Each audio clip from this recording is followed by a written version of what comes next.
Merci de nous suivre, mesdames, messieurs, bonsoir. Le Parlement congolais a ouvert sa session extraordinaire ce mercredi 20 juin pour tabler sur quelques matières importantes sur la gestion de la République.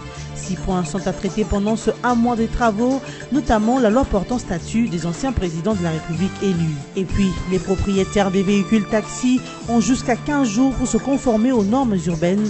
Le gouverneur de la ville de Kinshasa, André Kimbuta-Yango, qui a donné ce moratoire, a félicité les forces de l'ordre pour le bon déroulement de cette opération. Cependant, les chauffeurs taxis plaident pour qu'il n'y ait pas de tracasserie en attendant la fin de ce 15 jours. L'actualité en dehors de nos frontières, les États-Unis d'Amérique se sont retirés du Conseil des droits de l'homme des Nations Unies. L'ambassadrice Nikki Haley a traité le CDH d'une institution hypocrite. Elle estime que la RDC, la Chine, le Cuba et le Venezuela ne peuvent pas être membres du Conseil des droits de l'homme de l'ONU. Ouverture ce mercredi 20 juin de la session extraordinaire du Parlement congolais. Les deux chambres du Parlement devraient reprendre le travail pour 1 mois afin d'établir sur certaines matières importantes pour l'avenir du pays et dont le Parlement ne devrait pas attendre la session ordinaire du septembre prochain, car celle-ci risque de connaître un déroulement anormal compte tenu du contexte politique essentiellement dominé par le préparatif des élections à venir. À cet effet, cette session va comporter 6 points à traiter pendant 1 mois. Il s'agit notamment de la proposition des lois portant statut des anciens présidents de la République élus, celui portant statut particulier du personnel de l'enseignement supérieur, universitaire et de la recherche scientifique. Également seront traités les projets de loi modifiant et complétant l'ordonnance loi numéro 11/2012 du 21 septembre instituant un nouveau tarif des droits et taxes à l'importation. La proposition de loi relative à la protection et à la responsabilité des défenseurs des droits humains, mais aussi le rapport annuel de la Commission électorale nationale indépendante et les dossiers relatifs au remplacement de certains membres de la CENI. Ici est de noter que, durant cette session extraordinaire, un congrès est prévu où le président de la République, Joseph Kabila Kabange, tiendra son traditionnel discours à la nation. Après la province du Tanganyika, où il a lancé la 52e édition d'examen d'État le lundi 18 juin, le deuxième jour, soit le mardi 19 juin, le ministre de l'enseignement primaire et secondaire a atterri à l'aéroport national de Bunia. Gaston Moussemena, accompagné du secrétaire général de son ministère, a été accueilli chaleureusement au pied de l'avion par les députés nationaux, les autorités politico-administratives de la province et les militants du PPRD, son parti. Le patron de l'EPSP est venu se rendre compte du déroulement de l'exéta dans cette province où le calendrier scolaire a été perturbé faute des atrocités dans certains territoires. Dans mon secteur, avec toutes les perturbations qu'il y a eu à Ituri, l'Ituri a été aussi ciblé pour que nous venions rassurer l'ensemble de la population que le gouvernement tient au développement de l'Ituri. Et le développement passe par la formation des cadres de valeur. Et vous le savez tous, l'épreuve de l'examen d'État est le plus grand indicateur dans ces pays qui consacre l'unité nationale. Il est de la responsabilité du gouvernement de reconstruire les écoles détruites dans le territoire de Djougou, a indiqué Gaston Moussemena. Il a ainsi sollicité l'implication de tous pour la sécurisation de ce territoire. Nous avons pris les dispositions pour que les examens se déroulent normalement. Le gouvernement fait tout ce qui est possible à son pouvoir pour restaurer l'autorité de l'État sur l'ensemble du territoire de l'Ituri et plus particulièrement à Djougou. Mais surtout, le gouvernement compte sur la prise de conscience de la population de Djougou. Aussitôt sa ronde terminée dans les écoles de Djougou, le ministre de l'EPSP, Gaston Moussemena, a présenté ses civilités au vice-gouverneur de l'Ituri, Pacifique Keta. La période post-électorale est celle presque toujours ponctuée de plusieurs contentieux électoraux. Cette question préoccupe au plus haut niveau l'État congolais qui, pour y faire face, envisage la création de nouvelles cours d'appel en vue du règlement de contentieux électoraux après les élections du 23 décembre 2018. C'est dans cette perspective que s'inscrit la rencontre lundi 18 juin entre Alexis Tambwe Mwamba, ministre en charge de la justice et garde de Sceaux, et Corneille Nangaa, président de la CENI. Au centre de leurs échanges, la question relative aux contentieux électoraux. Parmi les matières qui doivent encore être remplies par le gouvernement figure celle portant sur le contentieux électoral. Elle nécessite que nous puissions régler la question de nouvelles cours d'appel et cela doit se faire dans les délais, a expliqué le ministre congolais de la Justice. Ce avant d'ajouter que nous avons deux formules possibles. Au début, nous n'avions pas suffisamment de locaux, mais les provinces se sont activées et les nouvelles provinces nous ont confirmé qu'elles avaient des locaux disponibles. Ainsi, pour la création rapide de cours, Tambwe Mwamba a promis de soumettre à la commission de loi le projet de décret de création de nouvelles cours d'appel de ce mercredi, puis le dossier sera amené au Conseil de ministres, a-t-il encore rassuré. Les forces armées de la République démocratique du Congo FARDC ont présenté de nouveaux otages à la mairie de Béni ce mardi 19 juin 2018, libérés de main de rebelles ougandais ADF lors des affrontements la semaine dernière en territoire de Béni, dans la province du Nord Kivu. Il s'agit de deux femmes libérées dans la zone dite Triangle de la Mort, précisément près de localités d'Iringeti, Kamango et Mbao. Notons que depuis un certain temps, les FARDC exercent une forte oppression sur les ennemis, ce qui entraîne des réductions aussi bien du côté de Maïmaï que de Zadef, a expliqué le capitaine Marc Azukai, porte-parole militaire des FARDC à Béni. Pour rappel, l'armée congolaise a lancé depuis le 13 janvier 2018 les opérations de grandes envergures contre de groupes armés locaux et les rebelles ougandais des forces démocratiques et alliées sur l'ensemble de la province du Nord Kivu.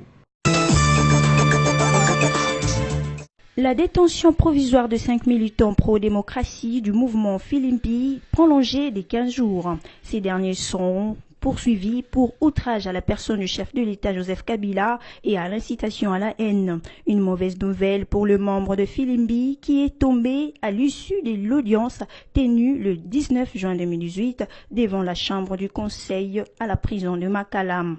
Les 5 militants ont été présentés au juge après plus de 5 mois de détention sans charge ni assistance judiciaire ou encore droit de visite dans les locaux de l'Agence nationale de renseignement d'après la défense. Le tribunal a rendu un jugement en faveur du parquet alors que la défense a plaidé pour une libération provisoire, dénonçant par ailleurs une détention irrégulière. Carbone Béni, Minobo Poni, Cédric Kalonji, Grace Tunza et Palmer Kabeya ont été arrêtés fin décembre 2017 alors qu'ils mobilisaient pour la marche des catholiques du 31 décembre dont l'objet était de demander au président Kabila de quitter le pouvoir. Le 20 juin de chaque année marque la célébration de la Journée mondiale des réfugiés, une occasion qui permet de mobiliser et de sensibiliser pour la cause des réfugiés à travers le monde. En République démocratique du Congo, l'activité relative à cette journée a été organisée mercredi 20 juin au Pullman du Grand Hôtel Kinshasa, la capitale, par le Haut Commissariat des réfugiés. La situation des réfugiés congolais, tout comme les conditions dans lesquelles vivent ces nombreux citoyens, ont été au centre de réflexion à l'occasion de la journée. Rappelons que la journée mondiale dont le but est de sensibiliser, de mobiliser chaque année pour la cause des réfugiés a été instituée depuis le 20 juin 2001 par les Nations Unies. C'est en cette même année qu'a été célébré les cinquantenaires de l'adoption de la Convention le 28 juillet 1951 relative au statut du réfugié. Précédemment, en 1914, l'Église catholique avait institué une journée mondiale du migrant et du réfugié. À ce jour, nombreux sont les migrants africains qui vivent les déboires lors de la traversée de la Méditerranée à la recherche du meilleur en Occident. Ce dernier ne leur a toujours pas ouvert les portes. Laissez le dossier suivre son cours normal. C'est le ministre d'État et ministre de la Justice, Alexis Tambwe, qui l'a dit mardi 19 juin à la presse au sujet de l'affaire évacuation de l'honorable Gérard Moulumba d'Igekoko. Selon Alexis Tambwe Mwamba, il y a 26 000 prisonniers à travers le pays sur lesquels on ne dit rien et le tapage médiatique extraordinaire sur l'affaire Gekoko est contre-productif. Le ministre de la Justice s'interroge sur le cas de Gekoko Moulumba qui apparaît sur le média comme un seul et unique cas sur le 26 000 prisonniers de la République. Le ministre d'État a évoqué un cas similaire, présumé celui de Moïse Katumbi, sans les citer, qui était parti à l'étranger et qui, 24 heures après, pouvait jouer au football. Pour lui, le cas de l'honorable Gekoko est aussi comparable à plusieurs autres. Emprisonné depuis 7 mois et malade, le député honoraire et cadre de l'UDPS Gérard Moulumba n'est toujours pas autorisé à s'y rendre à l'étranger pour se faire soigner. Cependant, le ministre de la Justice Alexis Tamboué l'a explicité en se référant au code sur le régime pénitentiaire congolais qui n'autorise nulle part l'évacuation à l'étranger des prisonniers pour des raisons sanitaires. Au cas contraire, a-t-il ajouté, l'instance judiciaire va devoir se rassurer à 100% que la demande d'une évacuation est bien fondée. Par ailleurs, le ministre d'État décourage toute sensibilisation de médias autour de l'éventuelle évacuation des Gekoko, vu que ce n'est pas le seul cas. Transport en commun à Kinshasa, André Kimbuta donne un moratoire de 15 jours aux taximens des véhicules habituellement appelés Ketch pour se conformer aux normes urbaines. Le gouverneur de la ville-province de Kinshasa, après avoir lancé l'opération de peindre les taxis en jaune et d'achat d'un numéro d'enregistrement, avertit les récalcitrants sur les éventuelles sanctions qu'ils pourraient subir. S'ils ne se conforment pas aux règles mises en place par le gouvernement provincial. C'est au cours d'une rencontre qui a mis autour de la table les autorités provinciales et la police ce mardi 19 juin qu'André Kimbuta, après avoir félicité les forces de l'ordre pour le bon déroulement de l'opération, a demandé aux propriétaires des taxis de colorer leurs véhicules en jaune et d'en acheter un numéro d'enregistrement en délai 15 jours. Du côté des chauffeurs contactés par votre rédaction, cette initiative est louable, mais les forces de l'ordre doivent éviter les tracasseries. D'autres chauffeurs, par contre, demandent aux autorités d'élargir cette initiative jusqu'aux taxibus, ce pour la beauté du transport en commun. Lancée depuis quelques jours, l'opération de peindre les taxis en jaune et de porter un numéro d'enregistrement consiste à lutter contre la criminalité dans la capitale congolaise. Le ministre de la Santé du Kasaï central, Daniel Tumba, a lancé le lundi 18 juin 2018 à Kananga les projets sur l'amélioration de l'accès aux services de santé reproductive chez les populations affectées par les conflits au Kasaï central et oriental. Les projets sur l'amélioration de l'accès aux services de santé reproductive consistent en la prise en charge des cas de complications consécutives aux césariennes, accouchements et infections sexuellement transmissibles, a explicité les directeurs du Bureau du développement des œuvres médicales à Caritas Kananga. D'après le docteur Daniel Tumba, les campagnes pour les plannings familiales seront organisées.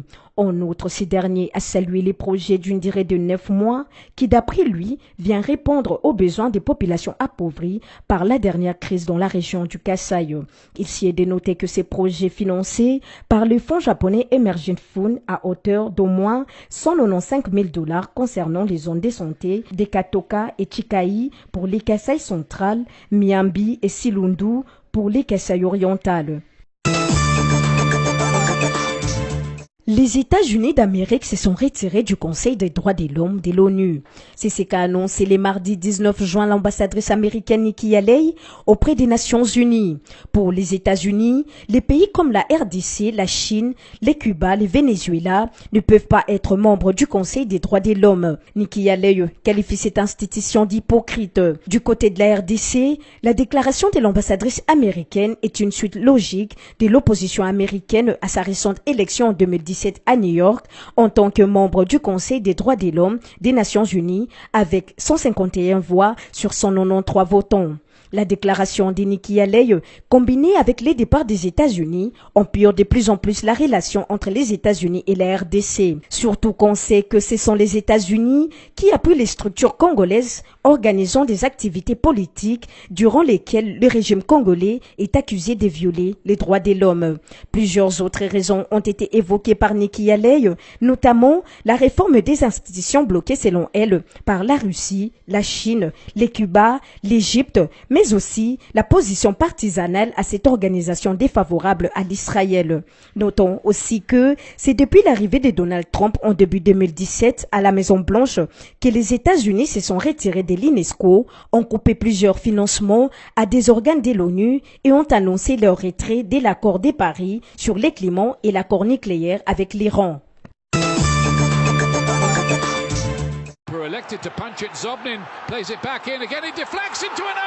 Piètre entrée en lice de pays africains à la 21e édition de la Coupe du monde de football qui se joue depuis le 14 juin 2018 en Russie. Face à des adversaires parfois modestes et prenables, 2 de 5 représentants africains se sont fait éliminer après leurs 2 premières rencontres perdues. L'Égypte de Mohamed Salah est la première sélection africaine à perdre tout espoir de qualification au second tour et est débarquée après 2 défaites consécutives face à l'Uruguay 1-0 et devant les pays organisateurs 3-1. Le Maroc, quant à lui, vient de rejoindre la liste après un deuxième faux pas cet après-midi contre le Portugal de Cristiano Ronaldo, meilleur buteur du tournoi, avec 4 réalisations pour 2 sorties. Le Nigeria, tout comme la Tunisie qui ont perdu leur premier match, ne sont pas vaccinés contre une éphémère élimination non plus. Jusqu'ici, seuls le Lion de la Teranga du Sénégal ont réussi à donner le sourire à tout un continent. Hier, mardi 19 juin 2018, en s'imposant face à la Pologne. 2-1 dans un match d'une haute facture technique. Une belle entrée dans un groupe très homogène où le Japon s'est aussi imposé par le même score aux prises avec la Colombie. Si l'Afrique compte écrire sa nouvelle page glorieuse au mondial comme en 1990 en Italie avec le Cameroun et en 2002 au Japon et en Corée du Sud avec le Sénégal ou encore en 2010 en Afrique du Sud avec les Ghana, les ambassadeurs doivent chacun s'imposer au match qui leur reste. Mesdames, Messieurs, ce journal arrive à sa fin, mais avant de nous séparer, voici le rappel de principaux titres. Le Parlement congolais a ouvert sa session extraordinaire ce mercredi 20 juin pour tabler sur quelques matières importantes sur la gestion de la République. 6 points sont à traiter pendant ce 1 mois de travaux, notamment la loi portant statut des anciens présidents de la République élus. Et puis, les propriétaires des véhicules taxis ont jusqu'à 15 jours pour se conformer aux normes urbaines. Le gouverneur de la ville de Kinshasa, André Kimbutayango, qui a donné ce moratoire, a félicité les forces de l'ordre pour le bon déroulement de cette opération. Cependant, les chauffeurs taxis plaident pour qu'il n'y ait pas de tracasserie en attendant la fin de ce 15 jours. L'actualité en dehors de nos frontières, les États-Unis d'Amérique se sont retirés du Conseil des droits de l'homme des Nations Unies. L'ambassadrice Nikki Haley a traité le CDH d'une institution hypocrite. Elle estime que la RDC, la Chine, le Cuba et le Venezuela ne peuvent pas être membres du Conseil des droits de l'homme de l'ONU. Ce journal est terminé. Merci de nous avoir suivis.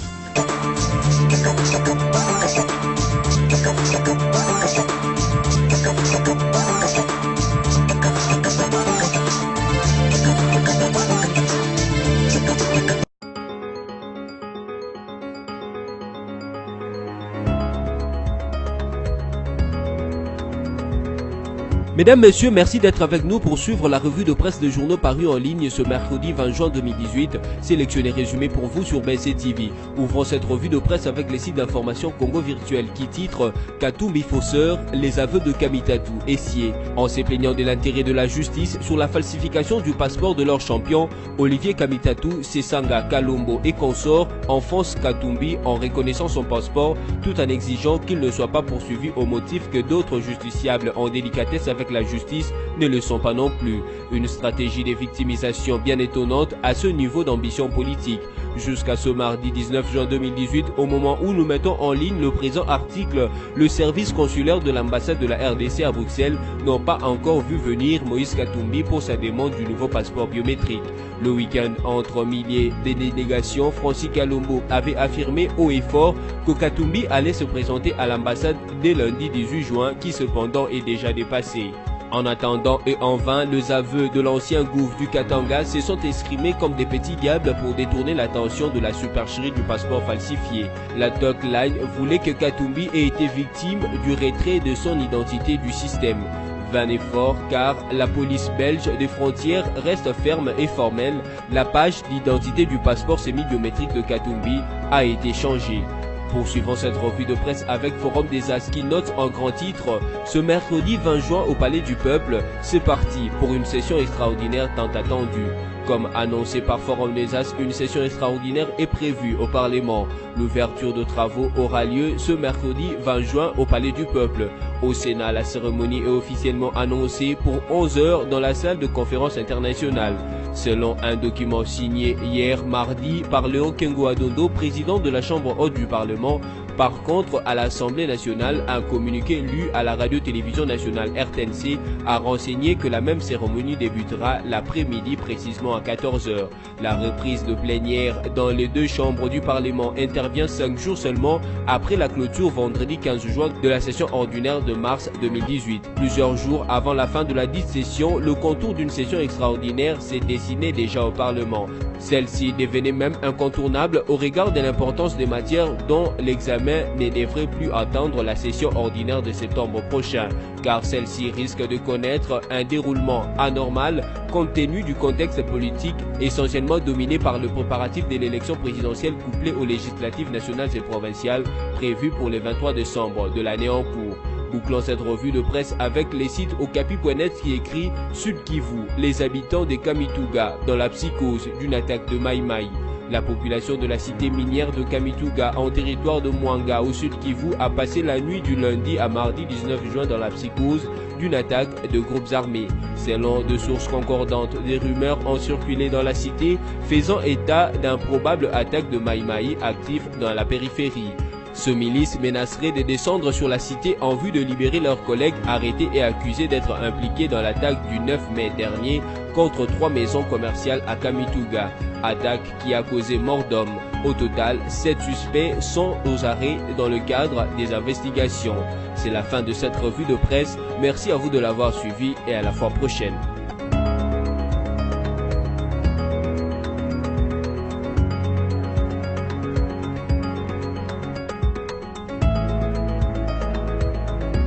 Congo Panorama, votre magazine d'actualité est de nouveau dans vos bacs. Coopération et diplomatie. La SADC continue d'accompagner la CENI. La RDC divise la diplomatie belge. Actualité, débat ouvert sur l'éligibilité de Joseph Kabila. Élection 2018, la CENI a pas des géants. L'FCC sort de la maternité électorale ou encore la Russie tranche. À la une, les chantiers, ce parti. Congo Panorama revient sur le pas du président Kabila avec les lancements de chantiers de la nouvelle aérogare de Njili et du port sec de Kasumbalesa ainsi que l'inauguration du siège provincial de la Banque centrale du Haut-Katanga, du gouvernorat de la même province et du complexe immobilier Hypnose à Lubumbashi. Autre rubrique, Ecofin avec Perenco qui relève sa production, l'FPI et la promotion de la femme et de jeunes, la SONAS et le nouveau marché des assurances, l'OCC et la promotion des exportations. Congo Profond, votre magazine vous propose le merveille de la modernité à Bunia, ainsi que les activités trépidantes du Lualaba. Congo Panorama 28, c'est aussi l'éditorial intitulé La Pierre. L'éditorialiste Yvan Ramazani revisite l'œuvre de Joseph Kabila pour la reconstruction et la modernisation de la RDC et réitère l'appel du chef de l'État à tous ses compatriotes pour y participer. Congo Panorama, s'investir pour un Congo émergent. Congo Panorama, toute l'actualité à votre portée.